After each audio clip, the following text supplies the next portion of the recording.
เสียวเด้อผู้บ่าวมีเมียปอตาเห็นน้องหัวใจห้องใจขาดสงามแท้ยืนหน้าตางามยอดยืนใจแห่เด้อผู้บ่าวเมียปอใจลอยจะหอมแก้มน้อง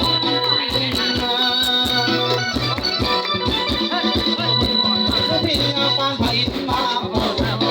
ต่างกันโอ้อยู่เรือนต่างกันลาท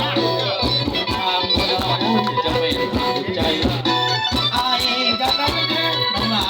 คนเราเมียปล่อยเมียเศร้าปล่อยเศร้าดาเมียเศร้าว่าไปมาเขาตามตาอย่ากังวลอย่างเดิมคนงามเมียไม่ตามคนงามอย่าน้อยใจ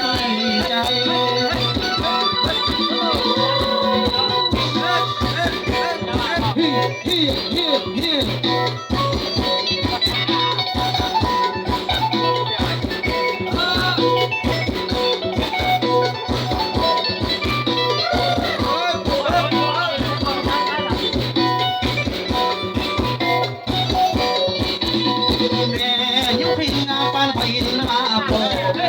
ต่างกันโพดดูอยู่เรือนต่างกันลาย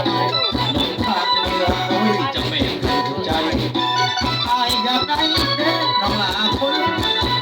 มาเอาเมียปล่อยเมียเศร้าปล่อยเศร้าดาเมียเศร้าว่าไปมาเขาผ่านทางอย่ากังวลอย่างเด้อคนงามเมียเงยตามคนงามอย่าน้อยใจ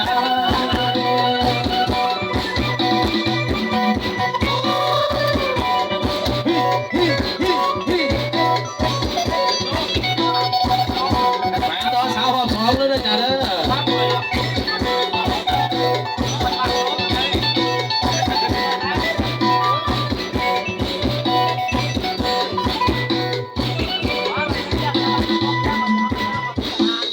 เสียหลายโอ้ยครับสาว